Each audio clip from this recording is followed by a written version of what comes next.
Hello नमस्कार, स्वागत है आप लोग का फिर से एक बार सुमो बायोलॉजी ऑनलाइन क्लासेस में। आज हम लोग पढ़ने जा रहे हैं हार्डी-वेंगबर्ग प्रिंसिपल। इवोल्यूशन चैप्टर से इम्पोर्टेंट है। चलिए पढ़ते हैं Hardy Weinberg principle. In a given population one can find that in a given population one can find out the frequency of occurrence of alleles of a gene. किसी भी population में हम किसी भी जीन के एलील की फ्रीक्वेंसी निकाल सकते हैं उस पॉपुलेशन में। आप जानते हैं कि ज़्यादातर जीन्स जो हैं टू फॉर्म में एग्जिस्ट करते हैं और ये फॉर्म डोमिनेंट और रिसेसिव कहलाते हैं according to the condition in heterozygous condition which member of the pair express itself that member is called dominant. Heterozygous condition में जो अपने को एक्सप्रेस कर देगा एलील वो डोमिनेंट एलील कहलाएगा। दूसरा allele another allele which fails to express itself in a heterozygous condition that allele consider as a recessive allele. तो हम लोग इसकी फ्रीक्वेंसी निकाल सकते हैं किसी भी जीन की, उनके एलील की फ्रीक्वेंसी हम लोग निकाल सकते हैं किसी पॉपुलेशन में। तो one can find out the frequency of occurrence of alleles of a gene और a locus. This frequency is suppose to remain fix, और ये फ्रीक्वेंसी ऐसा माना जाता है कि फिक्स रहेगी, even remain the same through generation, और कई पीढ़ियों तक ये फिक्स रहती है अगर इवोल्यूशन नहीं हो रहा, if evolution is not taking place. और 5 कंडीशंस हैं इसमें जो इवोल्यूशन के लिए रिस्पॉन्सिबल है। 5 फैक्टर्स हैं जो इसको इफेक्ट करते हैं। हम लोग आगे देखेंगे जेनेटिक ड्रिफ्ट, नेचुरल सिलेक्शन, आगे इसकी बात करेंगे, जेनेटिक रिकॉम्बिनेशन, ये सब आगे बात करेंगे, म्यूटेशन, कि कौन कौन से वो 5 फैक्टर हैं जो इस इक्वेशन को डिस्टर्ब करते हैं और इवोल्यूशन का कॉज बनते हैं। Hardy Weinberg principle stated it using algebraic equation. तो हार्डी-वेंगबर्ग प्रिंसिपल को हम लोग एल्जेब्रिक इक्वेशन के रूप में व्यक्त कर सकते हैं, वेयर हम लोग लिखते हैं P + Q = 1। P denotes the frequency of dominant allele in that particular population. Q is the frequency of recessive allele in that particular population. This principle says that allelic frequency in a population are stable. तो ये principal बोलता है कि allelic frequency किसी population में stable रहती है and is constant from generation to generation, और एक जनरेशन से दूसरी जनरेशन में कांस्टेंट रहती है। The gene pool, what is gene pool? Total gene and their allele in a population. किसी भी पॉपुलेशन में टोटल जीन्स और उसके एलील की जो नंबर है वो कहलाता है gene pool, remains constant. This called genetic equilibrium, और इसको हम लोग जेनेटिक इक्विलिब्रियम बोलते हैं कि जीन पूल जो है कांस्टेंट रहता है किसी पॉपुलेशन का, तो उसको हम लोग बोलते हैं genetic equilibrium. Sum total of all the allelic frequency is 1। तो जितने भी एलील हैं किसी जीन के, उनकी फ्रीक्वेंसी सम टोटल 1 रहती है। P + Q = 1। ये है algebraic representation of Hardy Weinberg principle. Individual frequency for example can be named P and Q। Individual frequency किसकी? जीन की, जीन X या जीन A जो 2 फॉर्म में इसी वन पर्टिकुलर पॉपुलेशन में है। Capital A that denotes the dominant allele and lower case A that denotes the recessive allele. तो dominant allele की फ्रीक्वेंसी P और रिसेसिव एलील की frequency Q। The frequency of A individual, ये तो allele की frequency है, और allele की फ्रीक्वेंसी हम लोग निकालते हैं ओवर 1 क्रोमोजोम। एक क्रोमोजोम पे इसकी अपीयरेंस की फ्रीक्वेंसी अगर P है तो आप जानते हैं ह्यूमन पॉपुलेशन में जो ह्यूमन ऑर्गेनिजम्स हैं वो डिप्लॉयड है मतलब containing 2 copy of each chromosome. एक क्रोमोजोम की 2 कॉपी होती हैं। तो 1 to 23 that represents the genome. जो हमारे पास टोटल इन ऑल 46 क्रोमोजोम है, 23 पेयर हैं। 46 chromosome, 23 pair, 1 to 23, one set of chromosome we got inherited from our father, that is called genome, one genome that contains 23 number of chromosome, and 1 to 23 another set we inherited from our mother. तो 1 से लेके 23 तक ये जो chromosome का number है, किसी भी particular chromosome, whether we are talking about 8 number chromosome, 9 number, 10 number, even as for example 16 और 14 और 22, कोई भी क्रोमोजोम है हमारी बॉडी की हर सेल में, सोमैटिक सेल में और इवन मदर सेल में, जनरेटिव सेल में भी वो 2 पीस हैं, दो कॉपी हैं। तो एक क्रोमोजोम पे किसी पर्टिकुलर एलील की अपीयरेंस की फ्रीक्वेंसी अगर P है और हम लोग के पास 2 क्रोमोजोम है तो दूसरे क्रोमोजोम पे भी इसकी फ्रीक्वेंसी P है, तो टोटल इनऑल फ्रीक्वेंसी कितनी हो गई? Simple P multiplied by P. Law of multiplication applied over here. So P square is the frequency of that particular allele. The frequency of a individual in a population is simply P square.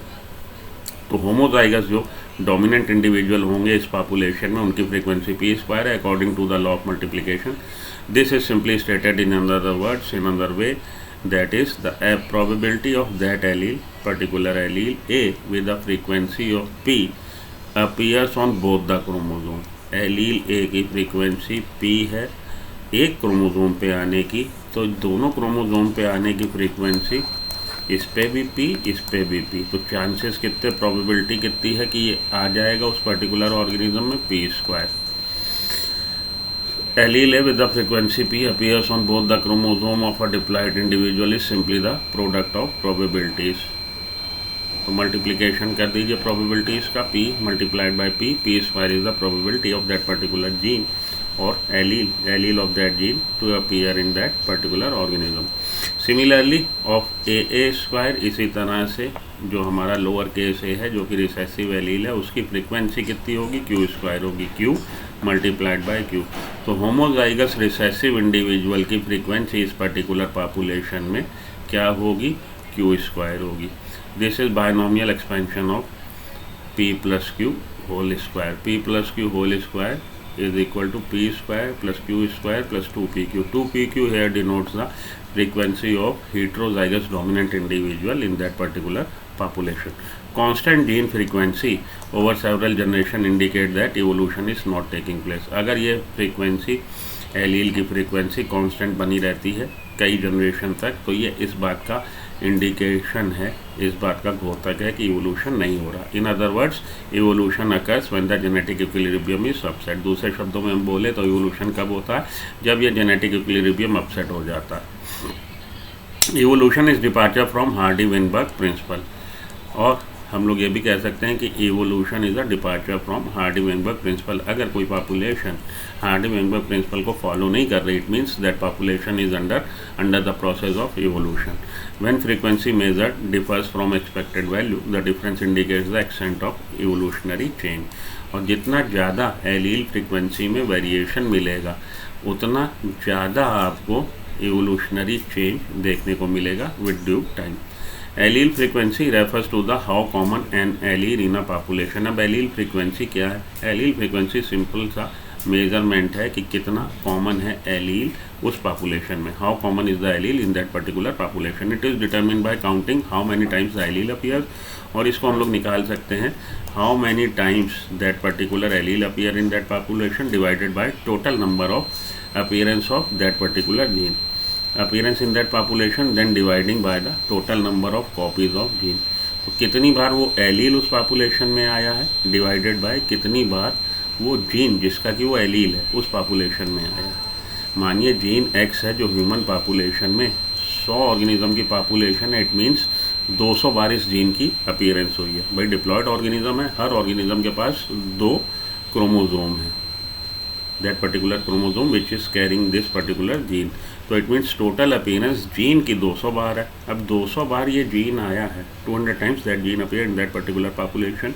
तो उसमें से मानिए 120 times dominant allele की appearance है, 80 times recessive allele की appearance है. तो 120 अगर हमें डोमिनेंट एलील की फ्रिक्वेंसी निकालनी है, the number of time that particular allele appear in that population divided by total number of appearance of that particular gene. तो 120 बाय 200 हो जाएगा डोमिनेंट एलील की फ्रीक्वेंसी और 80 बाय 200 हो जाएगा रिसेसिव एलील की फ्रीक्वेंसी. अगर आप इसको 100 से मल्टीप्लाई कर देंगे तो परसेंटेज हो जाएगा. 5 factors known to affect Hardy Weinberg principle. Hardy Weinberg equilibrium को 5 फैक्टर इफेक्ट कर सकते हैं. These are gene migration, gene flow, genetic drift, mutation, genetic combination, natural selection. तो ये 5 फैक्टर हैं जो हार्डी-वेनबर्ग इक्विलिब्रियम को इफेक्ट करते हैं. Gene migration, gene flow, genetic drift, mutation, genetic recombination, natural selection. Okay, चलिए अब जीन माइग्रेशन क्या है. Gene flow, when migration of a section of population to another population occur. another place and population occur, gene frequency changes. Gene frequency is change in the original as well as new population. देखिए population 1 और population 2. तो population 1 में particular इन organisms का number ज़्यादा है और population 2 में इन organisms का नंबर ज़्यादा है. अब हुआ क्या, इसमें से कुछ रेड कैरेक्टर वाले ऑर्गेनिज्म इधर से इधर आ गए, तो यहाँ पे भी रेड की अपीयरेंस हो गई. तो पॉपुलेशन में देखिए जीन की फ्रीक्वेंसी जो है, एलील की फ्रीक्वेंसी वो चेंज हो जाएगी. एलील की फ्रीक्वेंसी चेंज हो जाएगी क्योंकि कुछ रेड वाले इधर चले गए, ब्लू वाले इधर आ गए. ठीक है. New genes alleles are added to the new population and these are lost from the old population. तो जिस पॉपुलेशन में गए उधर तो ये ऐड ऑन हो गए और जिससे निकल के गए उधर ये रिड्यूस हो गए. There would be a gene flow if this gene migration happens multiple time. और अगर ये मल्टीपल टाइम ये माइग्रेशन होता है तब हम इसको जीन फ्लो बोलते हैं. ठीक है. तो जीन माइग्रेशन है कि कुछ ऑर्गेनिज्म एक पॉपुलेशन से निकल के दूसरी पॉपुलेशन में चले गए, दूसरे हैबिटेट में चले गए. और अगर ये जो हो रहा है इवेंट, ये जो इवेंट हुआ ये कई बार हो जाए तब हम इसको बोलते हैं जीन फ्लो. जीन माइग्रेशन को तब हम जीन फ्लो कंसीडर करते हैं. तो जीन फ्लो से फ्रीक्वेंसी चेंज हो सकती है. जेनेटिक ड्रिफ्ट क्या है? Genetic drift is drastic change in allele frequency when the population size become very small. Population size small हो और सडन अब्रप्ट चेंज हो जाए जीन की अपीयरेंस में, एलील की फ्रीक्वेंसी में, एलील की फ्रीक्वेंसी में सडन चेंज हो जाए तो हम उसको बोलते हैं genetic drift. Therefore, it alters the gene frequency of remaining population which causes variation. It is named after the American genetist Sewall-Wright. तो Sewall-Wright इफेक्ट भी कहा जाता है, इसको याद रख लीजिएगा. जेनेटिक ड्रिफ्ट को Sewall-Wright इफेक्ट भी बोला जाता है. जेनेटिक ड्रिफ्ट क्या है? Sudden abrupt change in gene frequency और allele frequency in the population which is very small. Who realized this evolutionary significance? Although genetic drift occurs in all population, it effects are most marked in very small isolated population. तो ज़्यादातर case में आप देखेंगे कि ये हर तरह की population में हो रहा है, लेकिन इसका इफ़ेक्ट जो है, इफ़ेक्ट आपको देखने को ज़्यादातर मिलेगा छोटी आइसोलेटेड पॉपुलेशन में. और इसके दो जेनेटिक ड्रिफ्ट के दो एग्जांपल हैं, फाउंडर इफेक्ट और बॉटलनेक इफेक्ट, जो अपनी बुक में नहीं दे रखे तो इसको मैं बाईपास करता हूँ. फाउंडर इफेक्ट और बॉटलनेक इफेक्ट को मैं यहाँ पे बाईपास करता हूँ. म्यूटेशन पे आइए. म्यूटेशन क्या है? Mutation is sudden abrupt change in genetic material that is called as mutation. Microbial experiments show that pre-existing advantageous mutations when selected will result in observation of new prototypes over few generations. This will result in speciation. अगर आप microbes पे experiment करेंगे तो आप देखेंगे कि पहले से मौजूद ऐसे म्यूटेशन जो उसके लिए फ़ायदेमंद है, DDT रेजिस्टेंस से फॉर एग्जांपल, तो आप देखेंगे कि बहुत छोटे से समय में, क्योंकि माइक्रोब्स का लाइफ स्पैन बहुत कम है, बहुत छोटे से समय में आपको नया वेरिएंट देखने को मिलेगा, नई स्पीसीज देखने को मिलेगी. इसको हम लोग स्पेसिएशन बोलते हैं. Natural selection is a process in which heritable variations enabling better survival are enable to reproduce and leave the greater number of progeny. तो नेचुरल सिलेक्शन क्या? Nature opts for the best. Nature चुनती है best को, जो उन condition में सबसे ज़्यादा मुफीद है, सबसे ज़्यादा सूटेबल है इन दैट पर्टिकुलर इन्वायरमेंट. तो नेचर उसको ऑप्ट करती है, उसको ज़्यादा मौका मिलता है रिप्रोड्यूस करने का, वो अपने पीछे प्रोजीनी भी ज़्यादा छोड़ता है. तो धीरे धीरे पॉपुलेशन में इन ऑर्गेनिजम्स की जिनके पास वेरिएशन, ऐसे वेरिएशन है जो बेटर अडेप्टेशन है बेसिकली पर्टिकुलर इन्वायरमेंट में, उनकी अक्रेंस बढ़ने लगती है. Genetic recombination. A critical analysis makes us believe that variation due to mutation or variation due to recombination during gametogenesis or due to gene flow genetic drift results in change frequency of allele. जब आप analysis करेंगे, critical analysis करेंगे, तो आप देखेंगे कि ऐसे variation जो म्यूटेशन के कारण हुए हैं या ऐसे वेरिएशन जो गैमेटोजेनेसिस में रिकॉम्बिनेशन की वजह से हुए हैं. रिकॉम्बिनेशन क्रॉसिंग ओवर, तो नए नए कॉम्बिनेशन बन जाते हैं. तो जेनेटिक वेरिएशन या तो म्यूटेशन की वजह से, जेनेटिक वेरिएशन या तो रिकॉम्बिनेशन की वजह से. जो हुए हैं, और जीन फ्लो की वजह से जो आपको नए वेरिएंट देखने को मिल रहा है, जेनेटिक ड्रिफ्ट की वजह से जो आपको एलील फ्रीक्वेंसी में चेंज देखने को मिल रहा है। एलील फ्रीक्वेंसी चेंज होगी तो एलील फ्रीक्वेंसी चेंज हुई, सूटेबल एलील को नेचर ने सिलेक्ट किया और धीरे धीरे पॉपुलेशन में उस एलील की फ्रीक्वेंसी और उन ऑर्गेनिज्म की फ्रीक्वेंसी, वो जो उस एलील को कैरी कर रहे हैं उनकी फ्रीक्वेंसी बढ़ने लगेगी। तो धीरे धीरे आपको शिफ्ट देखने को मिलेगा towards the better adopted organism. तो इसी को हम लोग नेचुरल सिलेक्शन बोलते हैं। Natural selection makes it look like different population, और धीरे धीरे पॉपुलेशन में उन ऑर्गेनिजम्स की संख्या बढ़ेगी तो आपको आने वाले समय में एक नई तरह की पॉपुलेशन देखने को मिलेगी। नेचुरल सिलेक्शन क्या है? Natural selection, this is the most widely accepted theory concerning the principle causing mechanism of evolutionary change produce by Darwin. Darwin ने इसको दिया था थ्योरी को, और ये सबसे ज़्यादा एक्सेप्टेड थ्योरी है। It result from differential reproduction, और इसकी वजह से नेचुरल सिलेक्शन की वजह से या नेचुरल सिलेक्शन हो रहा है डिफरेंशियल रिप्रोडक्शन। उन ऑर्गेनिजम्स को रिप्रोड्यूस करने का चांसेस ज़्यादा मिल रहे हैं जो बेटर एडेप्टेड है, और धीरे धीरे एक नई पॉपुलेशन बन जाएगी। ये हो गया आपका नेचुरल सिलेक्शन। तो स्टेबलाइजिंग सिलेक्शन, डायरेक्शनल सिलेक्शन और डिस्ट्रप्टिव सिलेक्शन, 3 तरह का नेचुरल सिलेक्शन है जो मैं यहाँ पे बाईपास करता हूँ, समय कम है, नीट आपका 17 को है। In a species the weight of new born ranges from 2 to 5 kg। 97% of new born with an average weight between 3 to 3.3 kg survive, whereas 90% of the infants born with weight from 2 to 5 kg or 4 to 5 kg die. 2 to 2.5 kg or 4.5 to 5 kg die. Which type of natural selection taking place? The natural selection that is taking place is of stabilizing type of natural selection. कह रहा है जी किसी भी population में जो बच्चा पैदा हो रहा है उसकी जो वेट है 2 से 5 kg का हो सकता है। तो वो बच्चे जो 2 से 2.5 kg के हैं उनका सर्वाइवल मुश्किल है, जो 4.5 से 5 kg के हैं उनका सर्वाइवल मुश्किल है, और जो 3 से 3.5 और 3.3 kg के हैं सबसे बढ़िया सर्वाइवल रेट इनका है। तो नेचर किसको ऑप्ट कर रही है? नेचर बीच वाले को। तो नेचुरल सिलेक्शन में अगर आप उसको बनाएंगे, रिप्रेजेंटेशन देंगे, तो ये जो पीक आती है ये पीक हेटेरोजाइगस डोमिनेंट इंडिविजुअल की है। ज़्यादातर केस में इन्हीं का नंबर बढ़ता है इंटरमीडिएट का। एक एक्सट्रीम पे होमोजाइगस डोमिनेंट है, एक एक्सट्रीम पे होमोजाइगस रिसेसिव है। बीच वाले जो ऑर्गेनिज्म है वो ऑर्गेनिज्म हेटेरोजाइगस डोमिनेंट होते हैं। तो अगर इनकी पीक और स्टीप होती चली जाए तो इसका मतलब है stabilising natural selection process taking place. यहाँ पे यही हो रहा है।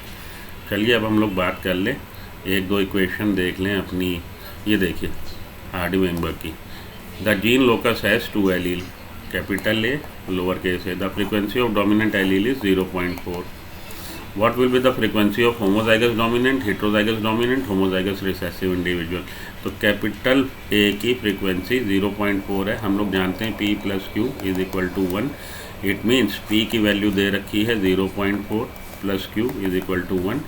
Q की फ्रीक्वेंसी कितनी हो गई? 0.6। अब इसने पूछा होमोजाइगस डोमिनेंट। होमोजाइगस डोमिनेंट की फ्रीक्वेंसी क्या होती है?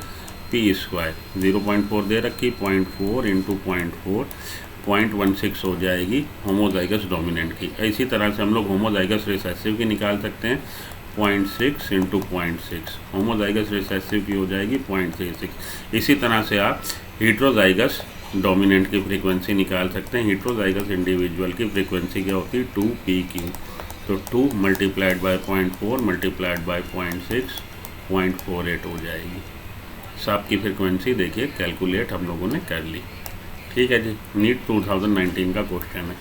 आगे चलता हूँ ना। Hardy Weinberg equation, the frequency of heterozygous individual. Heterozygous individual की फ्रीक्वेंसी किससे रिप्रेजेंट करते हैं? 2PQ से। बिल्कुल आसान हलवा क्वेश्चन। आगे चलिए। In a population of 100 individual, NEET 2014 का क्वेश्चन है। Population of 100,000 individual, 360 belong to genotype AA, 482 capital A small a, remaining 162। Based on this data हमें एलील की फ्रीक्वेंसी निकालनी है। तो 360 फ्रीक्वेंसी है इनकी। ये क्या हो गया जी? P² = 360 हो गया। तो आप P की फ्रीक्वेंसी निकाल सकते हैं। ये और ये आपका 1000 में 360 है, तो 100 में कितना है, 100 में 36 है, ठीक है। 100 में अगर 1000 इंडिविजुअल में 360 हैं तो 100 में 36 है, तो 1 में कितना है 0.36 पी स्क्वायर हो गया। तो p कितना हो जाएगा, p हो जाएगा √0.36, दैट इज़ द 0.6। तो 0.6 हमारी हो गई एलील की फ्रीक्वेंसी। आई बात समझ में बेटा? 1000 इंडिविजुअल में 360 इंडिविजुअल्स हैं जो ये हैं, ठीक है। तो 1 में 360, 1 में 36, 0.36, 1 में 0.36 सॉरी, 1 में 0.36, 1000 इंडिविजुअल में 360, तो 100 में 360 डिवाइडेड बाय 1000 मल्टीप्लाइड बाय 100, ये 100 में होगा। तो 1 में कितना, 1 में 360 डिवाइडेड बाय 1000, 0.36 हो जाएगा। क्यू स्क्वायर हमारा है 0.36, क्यू कितना हो जाएगा √0.36, 0.6। तो 0.6 हमारी फ्रीक्वेंसी आ गई डोमिनेंट एलील की। 1000 इंडिविजुअल में 360 इंडिविजुअल ऐसे हैं जिनका जेनेटिक मेकअप ये है।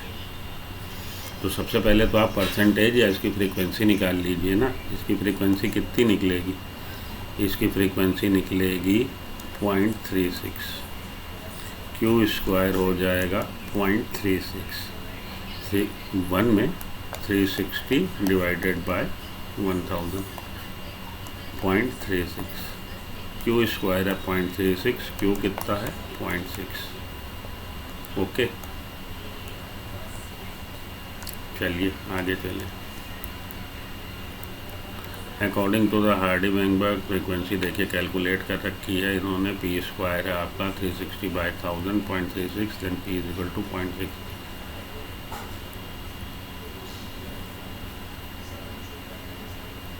तो इसी तरह से आप कैलकुलेट कर सकते हैं हार्डी-वेनबर्ग से रिलेटेड जो क्वेश्चन आपको आते हैं। हार्डी-वेनबर्ग प्रिंसिपल भी अब आपको क्लियर हो गया होगा, हार्डी-वेनबर्ग से रिलेटेड जो क्वेश्चन आएंगे वो भी आप कर पाएंगे। तो आज के लिए इतना काफ़ी। हार्डी-वेनबर्ग को हम लोगों ने डिस्कस किया। नेक्स्ट स्लाइड में, नेक्स्ट लेक्चर में हम लोग किसी और टॉपिक को डिस्कस करते हैं, ह्यूमन इवोल्यूशन को डिस्कस करते हैं। तो बने रहिए सुमो बायोलॉजी पे। अगर आप यहाँ तक आ गए, वीडियो आपने देखी, तो लाइक बटन हिट कर दीजिए और मेरे चैनल को सब्सक्राइब कर लीजिए। मिलता हूँ ब्रेक के बाद। Till then good luck, goodbye, have a nice day, thank you.